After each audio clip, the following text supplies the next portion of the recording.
d'équipe entre tous les paliers. Question principale. Je reconnais maintenant la députée de Terrebonne. Le premier ministre et la ministre de l'Économie nous demandent souvent, main sur le cœur, de considérer leur moyenne au bâton. Mais la réalité, c'est que ce gouvernement-là perd les manches de la partie une après l'autre depuis des années.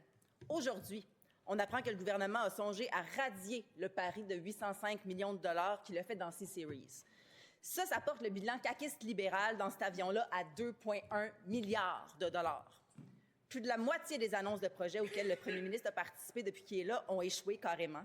Des centaines de millions de dollars qui viennent directement de la poche des Québécois et qui sont pariés carrément. C'est le cas pour Recyclage Carbone-Varenne, Lyon, Sonder, Abdirect, Nemaska. Je ne veux pas parier là-dessus, mais j'ai l'impression qu'il y a un déficit de 12 milliards. Les Québécois vont radier leur investissement en la CAQ en 2026. Ça ne sera pas trop long.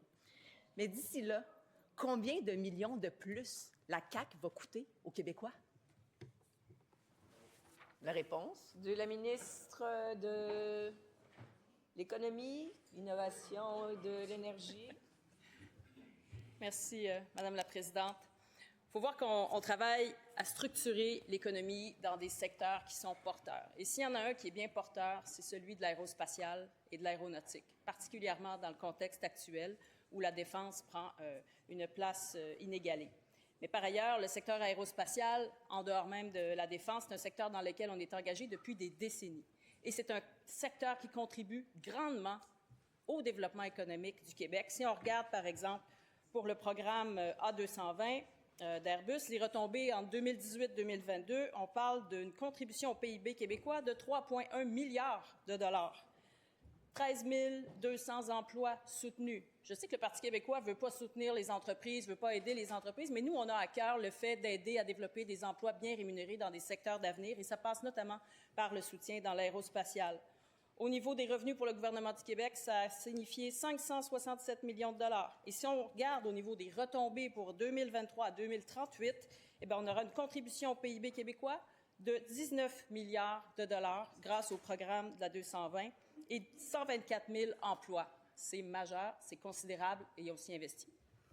Première complémentaire. Bon, je pense que c'est clair. La ministre veut continuer de choisir les gagnants des subventions selon son instinct, comme le faisait son prédécesseur. Mais là, elle a réussi un exploit, à être moins transparente encore que Fitzgibbon. L'énergie, c'est un bien collectif et elle refuse pourtant de révéler combien de mégawatts sont disponibles en ce moment. Les Québécois veulent savoir, ils ont le droit de savoir. Est-ce qu'elle veut aussi choisir les gagnants des blocs d'énergie à l'abri des regards? La réponse de la ministre. Oui, Madame la Présidente, si on veut revenir sur la notion d'indépendance, j'aimerais souligner que grâce au projet de loi 69 que le Parti québécois a refusé d'adopter, d'appuyer, on va avoir pour la première fois la possibilité de voir les projets de développement de mégawatts d'Hydro-Québec. Donc, un plan ouvert de développement du réseau de transport d'électricité. Donc, ça, c'est majeur. Ça va faire en sorte de mieux aider les entreprises à décider à quel endroit elles vont pouvoir s'établir suivant le nombre de mégawatts dont elles auront besoin. Ça fait partie des démarches que l'on a mises en place pour faire en sorte d'accélérer les projets de développement économique, d'accélérer le développement énergétique et de rehausser les retombées pour le Québec de manière considérable. Deuxième complémentaire. Les bris de transparence s'accumulent depuis 7 ans du côté de la CAQ. Si la ministre ne veut pas le dire, pas de problème. J'envoie dès maintenant une demande d'accès à l'information pour les blocs d'énergie, comme je l'ai fait hier pour les prêts pardonnables puis pour les études de McKinsey sur la filière batterie. Je m'attends à obtenir des réponses, encore une fois. Les Québécois veulent savoir ce que le gouvernement fait avec leur argent. Est-ce que la ministre veut que je la mette en copie conforme de ma demande d'accès? La réponse de la ministre. Oui, Madame la Présidente, comme je le mentionnais un peu plus tôt, pendant la période des questions, le nombre de mégawatts octroyés, c'est une donnée confidentielle, c'est une donnée stratégique pour les entreprises. Le PQ se soucie peu de ce qui est stratégique ou confidentiel pour les entreprises. Il ne veut pas faire de développement économique. C'est la dernière de ses intentions.